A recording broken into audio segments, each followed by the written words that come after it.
This is Renee Romeo of ReneeRomeo.com. Today's pearl of wisdom is how to furnish a giant wall space. Many of us have walls like this in our homes, especially if we have two-story rooms. We're a little bit intimidated on how to go about furnishing that wall. So some of us I've seen, they purchase giant tapestries, which are beautiful, but cost thousands, or they'll hang a variety of pictures in some kind of configuration that really isn't doing the wall any favors. So today I'm showing you how to use panel molding to furnish your walls in a beautiful way that will take up visual space but not clutter the room. So you don't need specialized tools really to get the job done, although I did use a chop saw and I do have a brad nailer that made the job a lot quicker for me.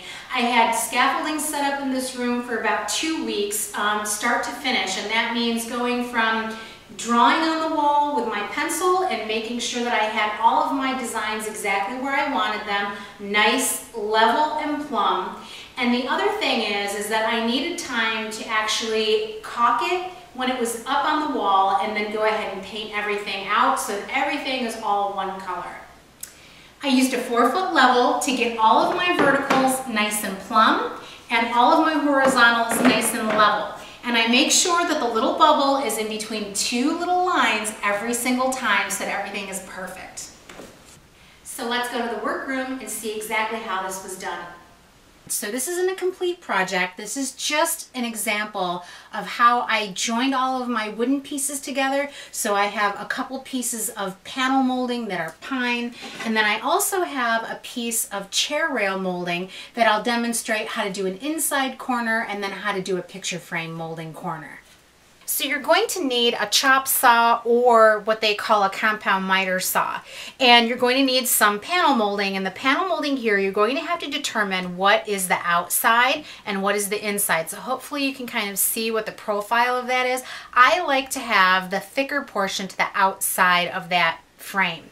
So I'm going to put this up against my guard here, and I'm going to move this to the 45-degree mark, and I'm lining this up right with the guide, and then I'll go ahead and make a cut.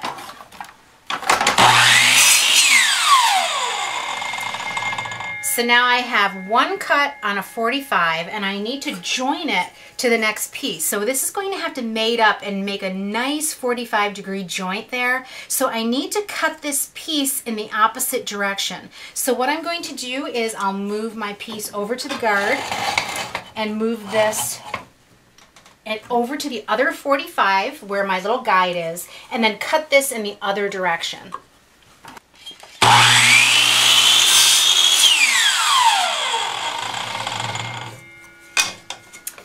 So when this joins together, it's going to be a perfectly nice joint. So for the chair rail, if you're doing a chair rail with wainscoting, then you really need to determine what is the upper portion of your chair rail and the lower. Same thing as the panel mold. So this is the thicker portion, and I'm just going to set my 45-degree angle and cut this.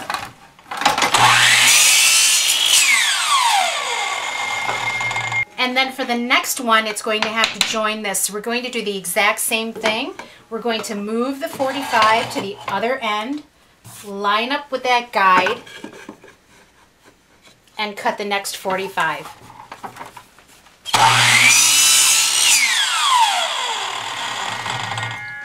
And that's going to line up perfectly as well.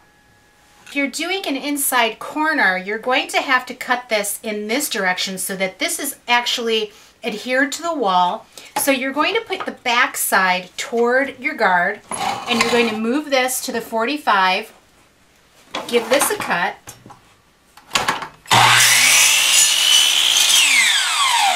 and then your next one is going to come in the other direction, and you're going to do the same thing.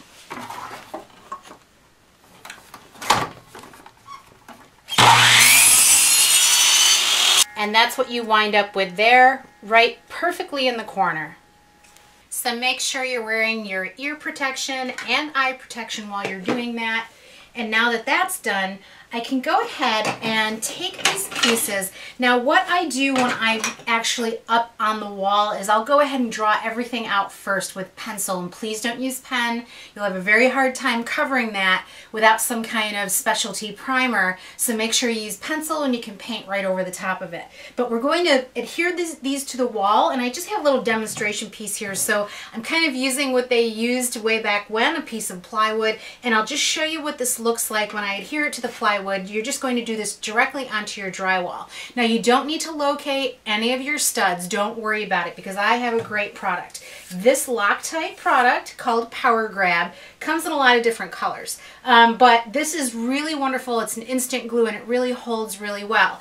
But it does need a little bit of extra help in order to keep it adhered, and while it's drying, you want to make sure that this stays in place. So we're going to put a little tack on there and just make sure that it stays in place into the drywall. So let's open this Power Grab tube. Now it's got a cap here. That's a little hard to come off. Now this is what your Power Grab tube looks like. So you're just going to take a utility knife and you're going to cut it on a 45-degree angle.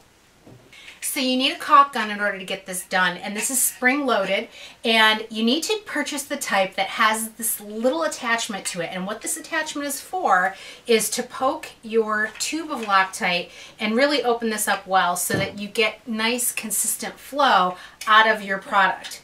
So you're just going to flip that back out of the way and then just load up your gun like so. And then you're just going to get this going just a little bit. So this is ready to go.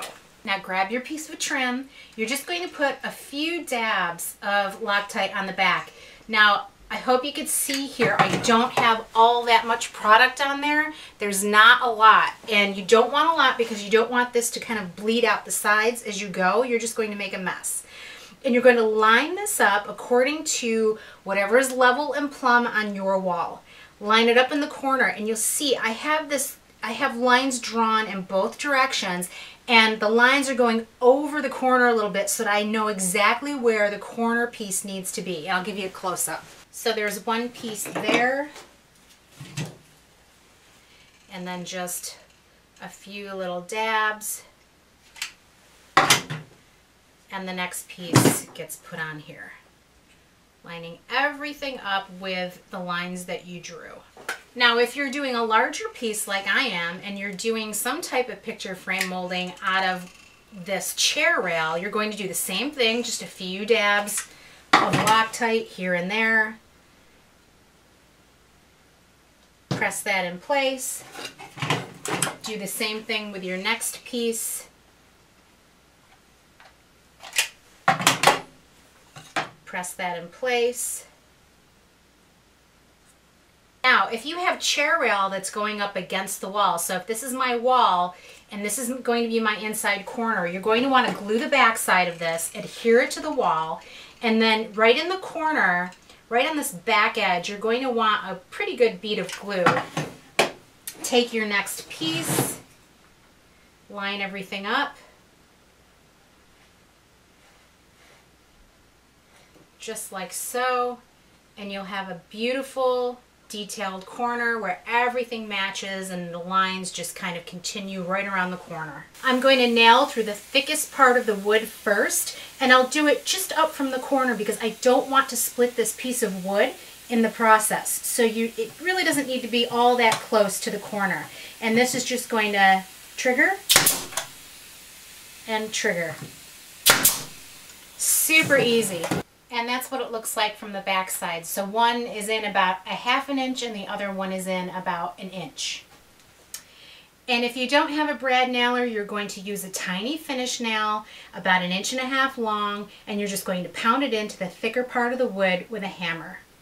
Now I took this piece off so you could see this edge more clearly, and right now I'm using a tube of caulk, and you'll see why this is probably not the greatest idea for you to do for a giant project.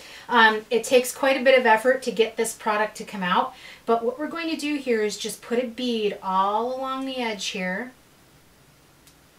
Now this absolutely has to be done before you paint it. It will not turn out looking like a nice, neat, beautiful project.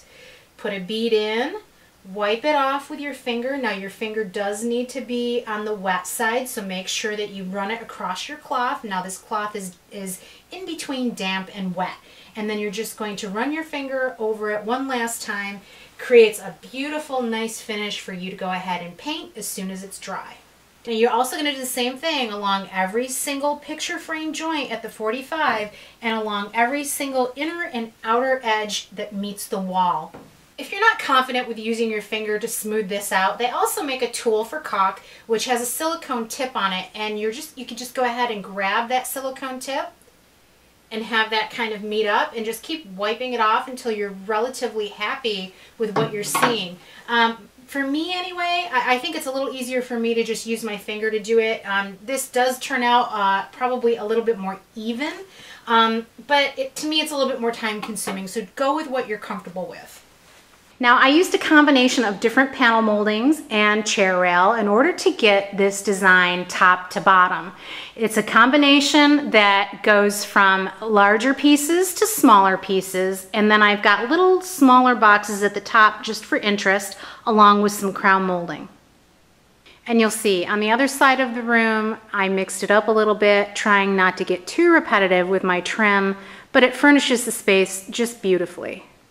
So a couple things to leave you with. When you're purchasing your panel molding or chair rail molding, make sure you go to your local lumberyard because they're going to have the widest variety of trim for you to choose from. Everything from contemporary styles to more traditional styles. The other thing is, make sure that when you purchase your moldings that you're purchasing them in the longest lengths possible.